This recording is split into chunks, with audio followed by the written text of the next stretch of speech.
Denial and inactivity prepare people well for the roles of victim and corpse.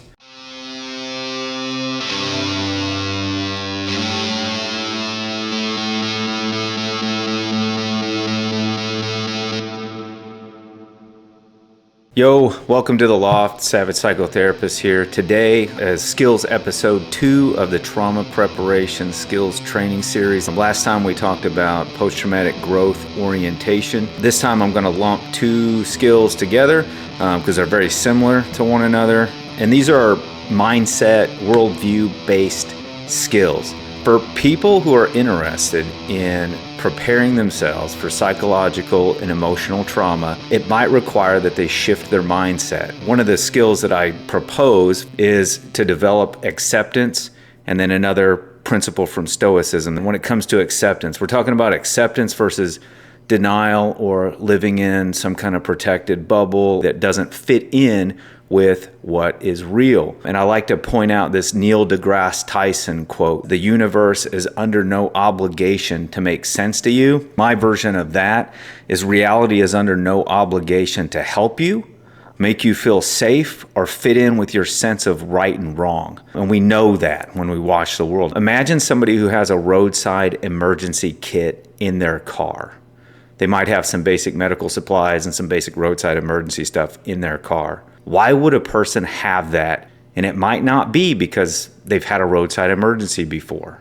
It's probably because they know it could happen, and they don't pretend that it might not. And they don't hope that it might not, because hope is not a plan when it comes to dealing with psychological and emotional trauma. They've never experienced anything like that before, but they still make sure that they're prepared. Why would they do that? Because they accept reality, especially if it goes against your hopes and wishes. There is an old survival, evasion, resistance, and escape book that was written by a psychologist named John Leach. And one of the quotes that I love in that book that really kind of hits the nail on the head when it comes to acceptance being a mindset skill to prepare oneself for trauma, denial and inactivity prepare people well for the roles of victim and corpse.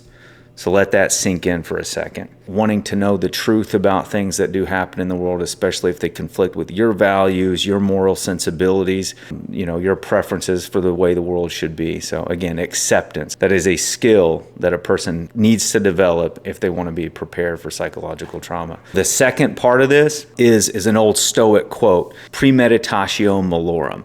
That means to premeditate of all evils. Essentially what that boils down to is we should think about the situations and setbacks and tragedies that we may encounter in life and do what we can to prepare for those things. It doesn't mean we spend every waking moment worried about the things that might go wrong.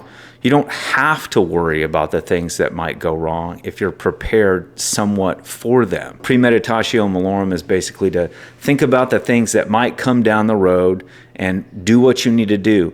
Have the skills, have the knowledge, have some of the materials or equipment.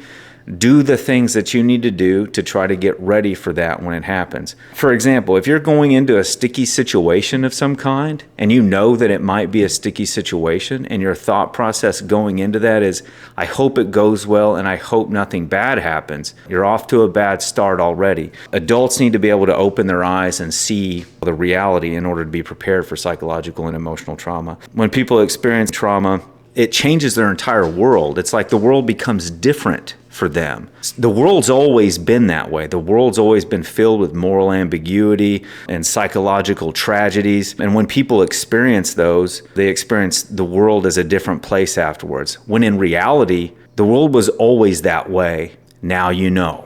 And that can be a hard thing for people to reconcile. And I've heard it said, you never know how something's going to affect you until you deal with it firsthand. I think there's some error in that way of thinking. I don't think we should just be like, well, I guess I'll just wait and see what happens. I think we should do what we can. We should know ourselves. We should think of how we deal with things. We should imagine how that's going to impact us. We need to imagine what we might do to deal with that situation and the aftermath of the situation. This is a very basic template. There's no way you could ever be prepared for any single thing that might happen to you. But to have a little bit of a posture that orients you towards preparing for things and thinking about them ahead of time, I think is very useful. I've put it into practice in my own life ahead of deployments to Afghanistan and things like that. So the two skills, mindset, worldview-based skills, development of acceptance and utilizing the Stoic mindset of Premeditatio, Malorum. So anyway, okay, that's it for today. Savage Psychotherapist, out.